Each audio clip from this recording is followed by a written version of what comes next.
Part 1. 1. You are going to hear a conversation between an agent and a client. First, you have some time to look at questions 1 to 6.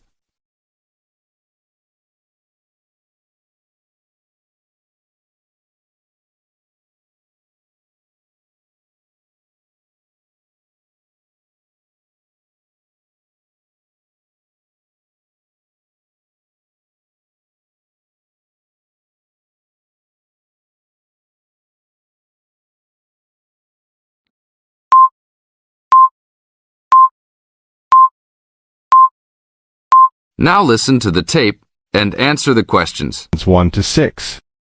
Hello? Hi, good morning. Are you open yet? Yes, we are. Come in. Would you like to rent an apartment in the city? Well, kind of. I'd rather rent one near the harbor if possible. Oh, okay. Do you like the water? Yes, I do, but I actually repair sailboats for a living. So I'd like to be close to work. That's understandable. We all want to live close to work. Well, I think I have something near there. How many rooms would you like? Just one. I'm alone. But I would like to have an extra room for my dog. So you'd like 2 rooms and an apartment that accepts animals. Here's one. It's 1 block up from the harbor and renting for $445. How's that? That's perfect. Just what I was hoping to pay. What floor is it on? Floor? Oh, it's on the 12th floor. That's too high. I'd like to be on the 1st or 2nd floor so that I don't have to use the elevator. My dog, he's scared of them. Oh, well then, that's a little more complicated. Let me make a few calls. Okay, I think I found a couple more for you. Here's one that might suit your needs. How much? $395 a month. That's cheap. But it's only a 1-bedroom, a large one, but it's still just 1 room. Oh, well, regardless of whether the room is small, I still need a separate room for my dog. What else do you have? Then I have a 2-bedroom for $565 on the 2nd floor that is a little further away from the harbor. How far? About a half mile, and they accept pets. That's a little more than I had planned on paying, but I guess I could look at it. What's the address? 224 Williams Avenue, Harbor Square. 224 Williams Avenue. Got it. Now look at questions 7 to 10.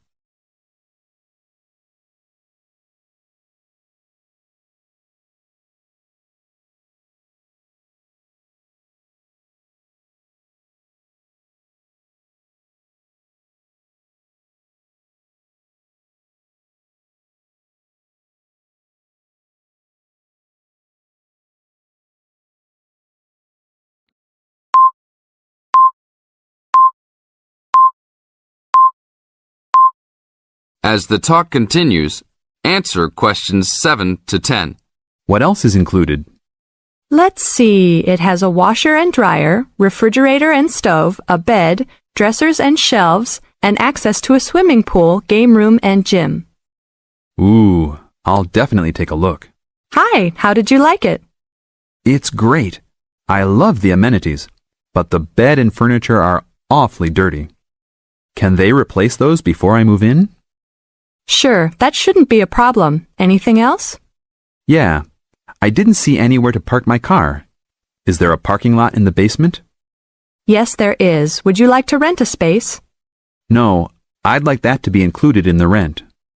Oh, well, I'll see what I can do, but I can't guarantee that. Do you want to take it anyhow? If those 2 issues were solved, I would love to take it. That is the end of Part 1. You now have half a minute to check your answers.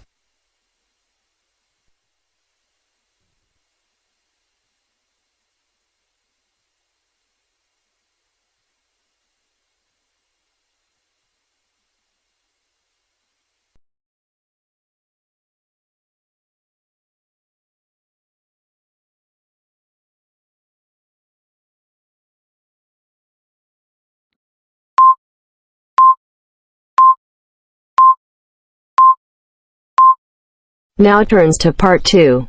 Part 2. You will hear a lecture on bird migration. First, you have some time to look at questions 11 to 17.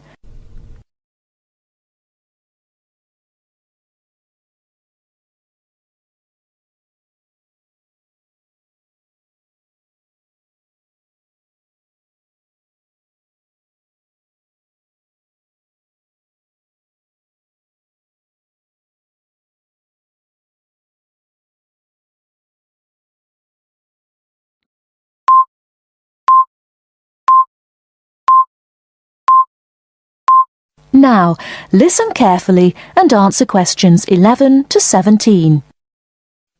My lecture this evening will focus on the migration of birds. That is, how birds fly in big groups from different parts of the world at certain times of the year. In the first part of the lecture, I'll talk about the reasons why birds migrate, when they migrate, and which parts of the world they migrate from and to. To start with, why do birds migrate? Well, there are two main reasons. One, they migrate to look for food, and two, they travel to parts of the world that are more suitable for breeding. In fact, these reasons are closely linked. As you can imagine, when birds are breeding, they need extra food to feed their young. And in the spring, in the cooler climates of Europe, there is a lot of food for birds, especially insects.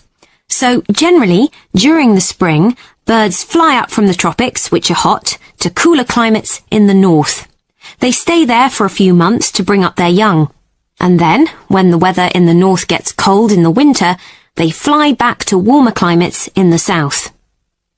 Now I'd like to talk a bit about how global warming has affected bird migration.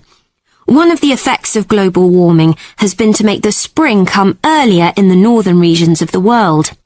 When spring comes early, the plants and insects that birds need to bring up their young are also available earlier. Research has shown that quite a lot of birds have started to migrate earlier because of higher temperatures. But unfortunately for some species, this hasn't been early enough. What I'm saying is that birds that are travelling a long way for breeding may arrive too late to find enough food to feed their young, and their population drops drastically. Scientists are currently researching more about this. Before you hear the rest of the talk, you have some time to look at questions 18 to 20.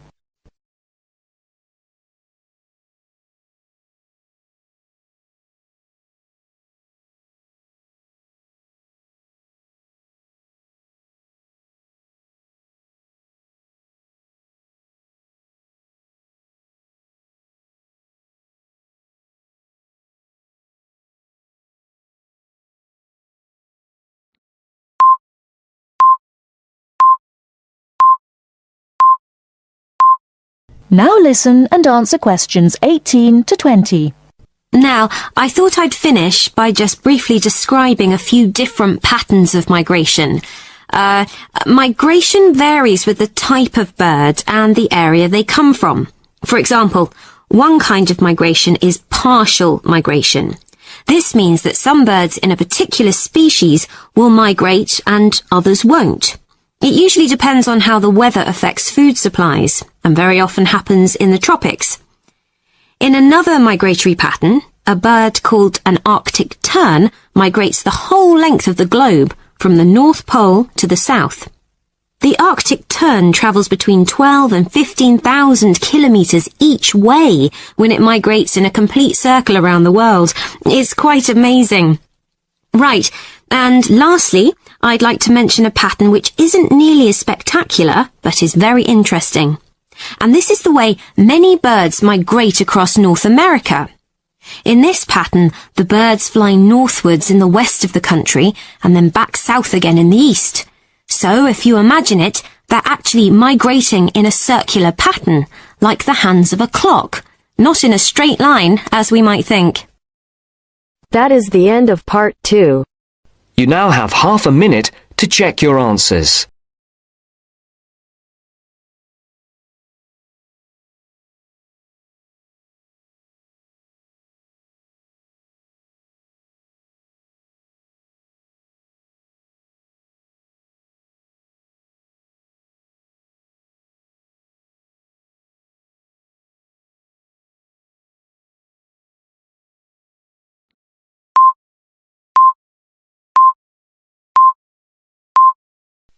Now turns to Part 3.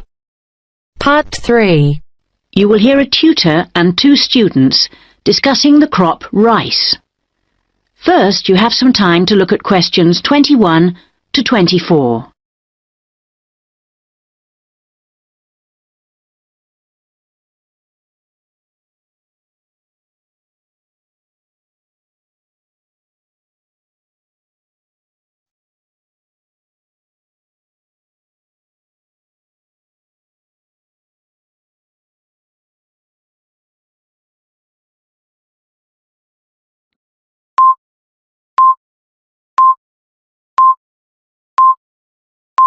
Now listen carefully and answer questions 21 to 24. Good morning, everyone. So, following on from our tutorial on European agriculture last week, Daisy and Eric are going to talk about the most commonly grown crop in Asia, which is, of course, rice. Eric, can you tell us what you've been working on? Yes, sure. We've been looking at the role of rice in a number of countries, how it's grown, ways of increasing production. As I'm sure you know, rice is the staple diet throughout Asia, and, in fact, 90% of the world's rice is grown and eaten there. Daisy's got some background on that. Well, rice was originally a wild plant which started out in the tropical regions of Asia. But there are literally hundreds of varieties today, and each with different qualities. For instance, one will survive floods, while another will grow in relatively dry conditions. A third has a really lovely smell. But wherever it grows, rice needs a lot of water. What do you mean by a lot? Well, it takes about 5,000 litres to get a kilogram of rice. This can be supplied either naturally or by irrigation. And as most rice-growing countries suffer from unpredictable weather, including drought, water management really is the key. Research has become so important now that each rice-growing country in Asia has its own research institute. Whether we're talking about Japan, China or Bangladesh, and they're all coordinated by a group in the Philippines called the International Rice Research Institute. Interesting. Bangladesh, for instance, has been successfully using different rice varieties and fertilizers for 30 years. But because it's such a flat delta country, it's very difficult for the water to drain away after the monsoon season. So they need to find special rice crops that can survive the floods. And with global warming, the situation is more urgent than ever. Before you hear the rest of the discussion, you have some time to look at questions 25 to 30.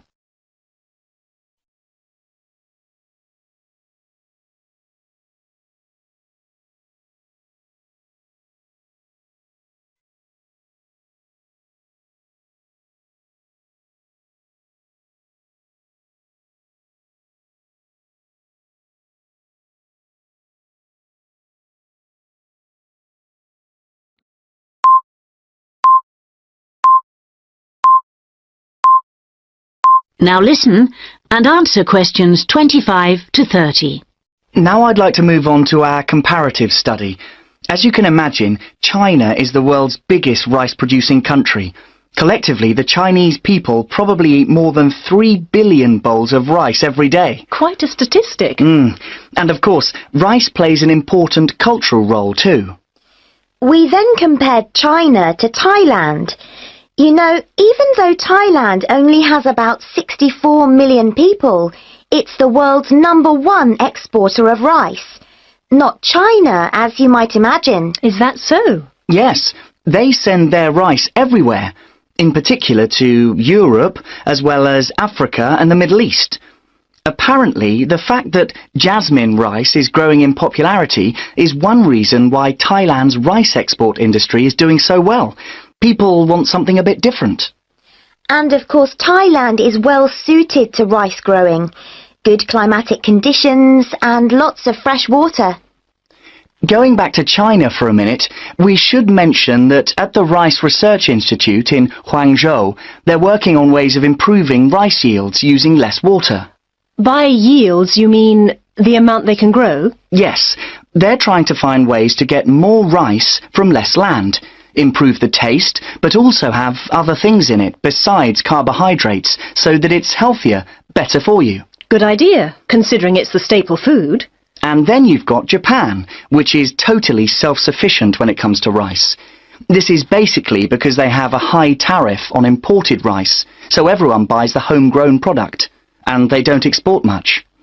Yes, but, even though rice is a kind of sacred crop there, consumption is only half what it was in the 1960s. This trend isn't evident in Thailand or China. Interesting that you mentioned how rice is almost sacred in Japan, because I believe in Thailand it also plays an important cultural role. Absolutely.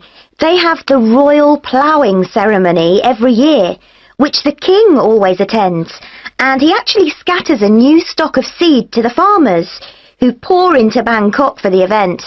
What about the global interest in organic farming? Is there such a thing as organically grown rice? Yes, indeed. And the Japanese are getting quite a taste for it, apparently.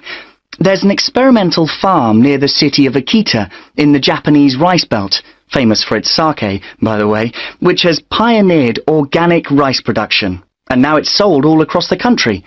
It's a bit like the recent popularity of jasmine rice in Thailand, but that's for the export market, of course. Interesting how attitudes change, isn't it? That is the end of part 3. You now have half a minute to check your answers.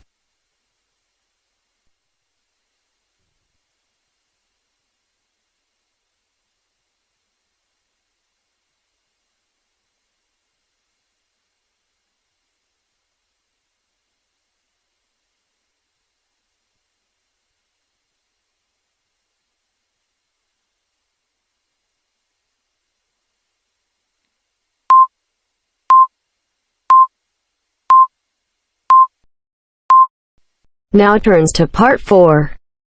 Part 4. You will hear a lecture's introduction to Insect Biology 101. First, you have some time to look at questions 31 to 40.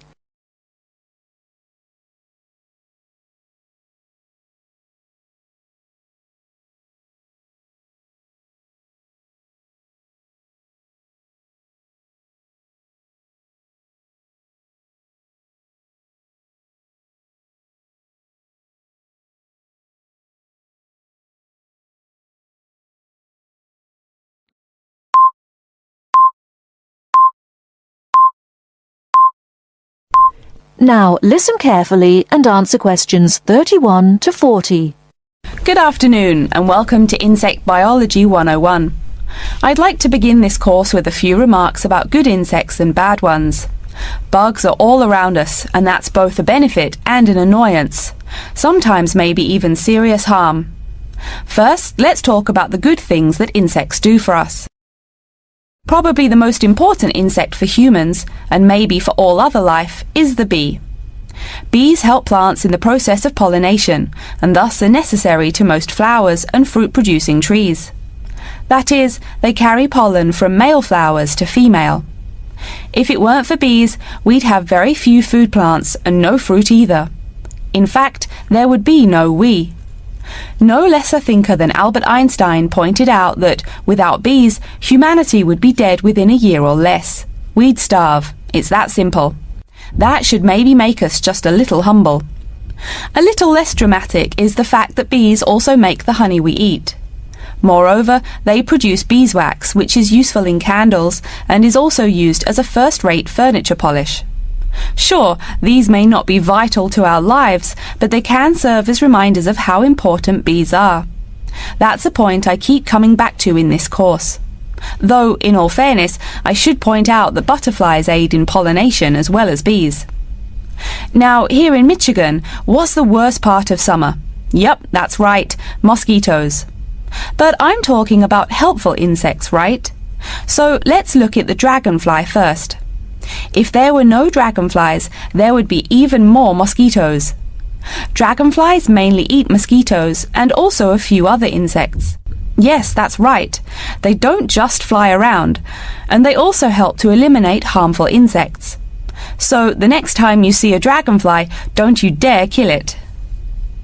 Now, let's talk a little about those harmful insects.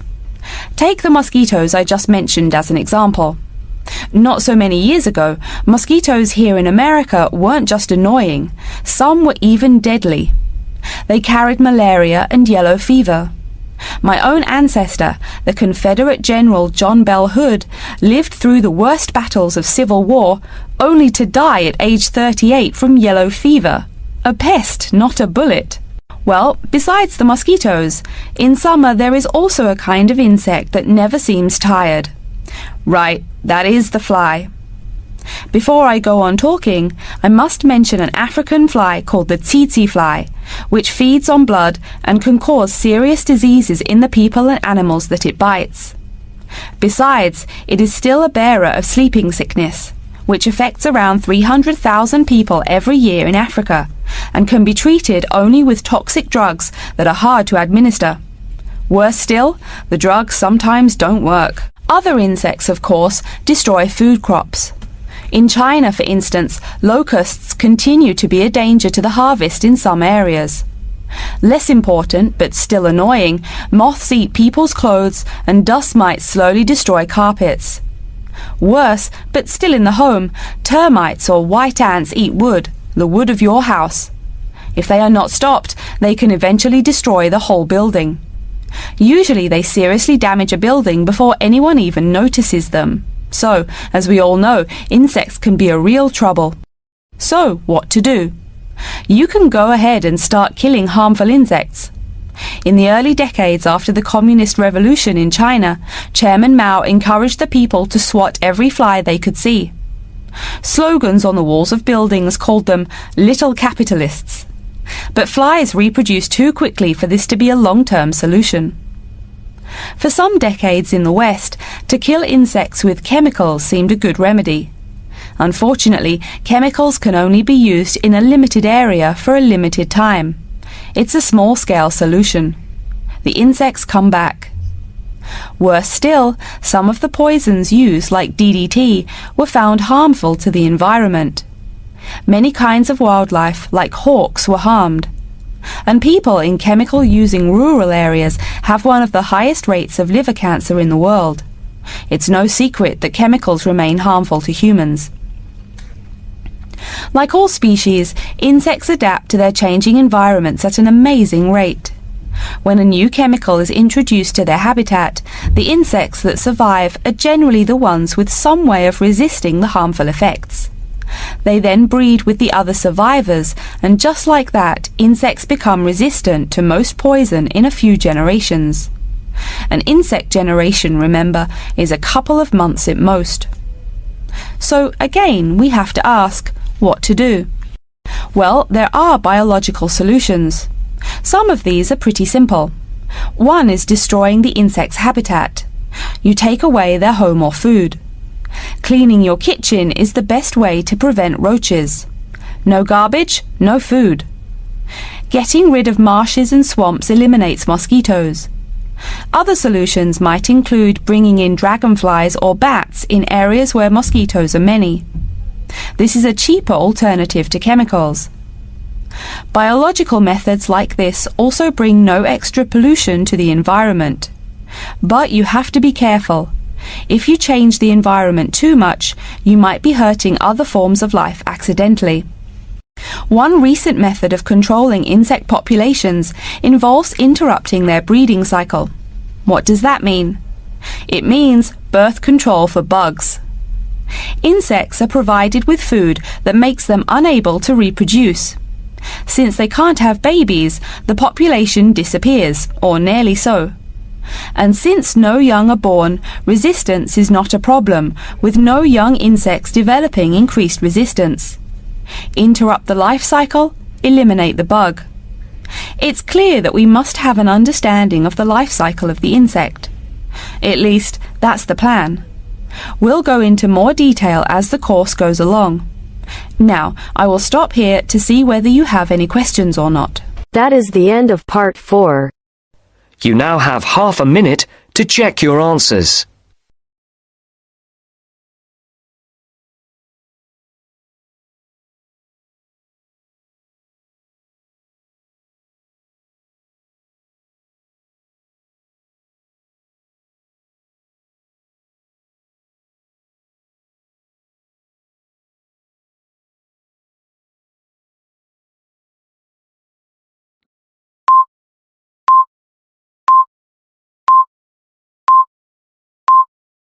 Thank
you.